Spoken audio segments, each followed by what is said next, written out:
আমি মোহাম্মদ রুমন ইসলাম। গত 21শে জুলাই কুড়িল বিশ্ব মোড়ে ছাত্র জনতার আন্দোলনে পুলিশের গুলিতে আমি আহত হই। যে পুলিশ আমাকে এতটা ক্লোজ রেঞ্জে গুলি করে, যার দরুন আমার ডান চোখটা সম্পূর্ণরূপে ডিস্টার্ব হয়ে যায়। এবার ডান চোখের রেটিনাসের পিছনে 2টা বুলেট চলে যায়, যার জন্য আমার চোখের অবস্থা খুবই মারাত্মক অবস্থা আছে বর্তমানে। গলা এবং শরীর সহ প্রায় 76টা বুলেট বের করা সম্ভব হয়েছে। এখনও একাধিক বুলেট আমার শরীরের ভিতরে রয়ে গেছে, যেগুলো আসলে বের করা সম্ভব নয়। আর চোখের পরিস্থিতিটা মাঝে কিছুটা উন্নত ছিল, এখন বর্তমানে ইনভিজিবল অবস্থায় আছি।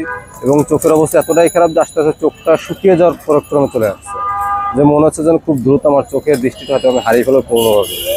তা আমি চাচ্ছি বাংলাদেশ সরকারের কাছে একটাই আমার আবেদন, যে আমি যেন আমার চোখের জন্য সুশিক্ষার জন্য বিদেশ শিক্ষক বা যেটাই হোক না কেন, আমার জন্য একটা সুশিক্ষার ব্যবস্থা করা হয়। তার পাশাপাশি যে পারিবারিক যে দায়িত্ব, সেটা সম্পূর্ণ আমার উপর নির্ভর করতে হবে।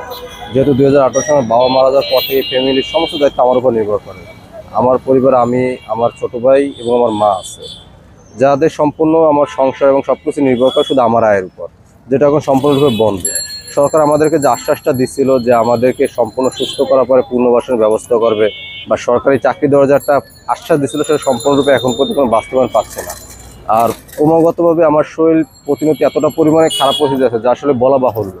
মাঝে আমার মাথায় ইনফেকশন হয়েছিল চোখের অপারেশনের পর থেকেই।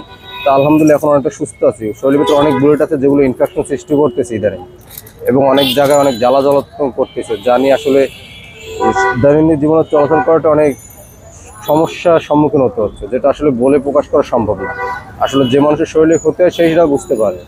আর পুলিশে এতটা ক্লোজ রেঞ্জে গুলি করার পরে যে আল্লাহ তাআলা আমাকে বাঁচায়, শুধু আপনাদের সকলের ভালোবাসা এবং দোয়ার বিনিময়ে। আজকে আপনি আসলেন 1 জুলাই মার্চ ফর ইউনিটিতে, আসার কারণ কি? আজকে মার্চ ইউনিটে আসার একটাই কারণ, যে আমাদের সুস্থ সুন্দর একটা বাংলাদেশ গড়ার যে উদ্দেশ্য, যে লক্ষ্য, যে পটভূমিগুলো আমাদেরকে দেওয়া হয়েছিল, সেগুলো যেন সঠিকভাবে পালন হয় এবং সেটাকে আমাদের সঠিকভাবে জোরদার করতে পারে, এই উদ্দেশ্যে আসা। আর বিশেষ করে প্রধান উপদেষ্টার উপলক্ষে আমি একটা কথাই বলবো, যে সুন্দর বাংলাদেশ গড়ার কিন্তু সম্পূর্ণ নির্ণয় এখন কিন্তু করতেছে আপনার মতের উপরে।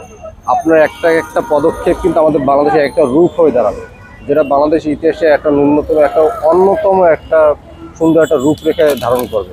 তাই আমরা আশা করি যে আমার মতন যারা আছে, যাদের হয়তো বা চোখ নেই, যাদের হাত নেই, যাদের পা নেই, আসলে তাদের এগুলো বিসর্জন দেওয়ার কিন্তু একটাই কারণ, সুন্দর একটা দেশকে গঠন করা, মেধাকে মূল্য দেওয়া এবং স্বাধীন বাংলাদেশ স্বাধীনভাবে সবার কথা বলা। এই একটা উদ্দেশ্য নিয়ে সমস্ত জনগণ কিন্তু তখন রাজপথে নেমেছিল। আমার মতন হাজারো জনগণ, হাজারো জনতা, হাজারো ছাত্র কিন্তু রাজপথে একটাই তাদের উদ্দেশ্য ছিল, সুন্দর একটা দেশ ফেসিবাদের হাত থেকে রক্ষা করবে। এটাই কিন্তু সবার একটা মূল উদ্দেশ্য ছিল। তা আমরা চাচ্ছি যেন আমাদের দেশটা যেন সুন্দরভাবে হয়। আর সাধারণ জনগণের প্রতি একটাই কথা, যে আপনি যেভাবে চিন্তা করবেন এই দেশটা আসলে কিন্তু সেভাবেই হবে। আর আপনার আগে পরিবর্তনের মাধ্যমে কিন্তু রূপরেখা সব কিছু নির্ভর করে। আপনি যদি পরিবর্তিত না হন, তাহলে কখনো কিন্তু আমাদের সুন্দর এই বাংলাদেশ কিন্তু পরিবর্তন করা সম্ভব না। আর এই জন্য নির্ভর করে আপনার মতামতের উপর, আপনার নিজস্ব মস্তিষ্কের উপর, আপনার নিজস্ব মানসিকতার উপর। আর ঠিক এতটুকুই বলে আমি কিন্তু শেষ করছি। আর একটা জিনিস চাচ্ছি, যে আমাদের যারা আসলে বর্তমানে যারা অসহায়ত্বর ভিতরে আছে, যারা এই যোদ্ধা স্বরূপ যারা বর্তমানে ছিল, যারা আসলে চিকিৎসাধীন অবস্থায় আছে, তাদের ফ্যামিলি কিন্তু অনেকের আছে যে এতটাই অসুস্থ, যে আসলে তাদের এখন বর্তমানে প্রতিনিয়ত চলা বা ফ্যামিলি চালানোর মতন কিন্তু আর্থিক ক্ষমতা কিন্তু নেই।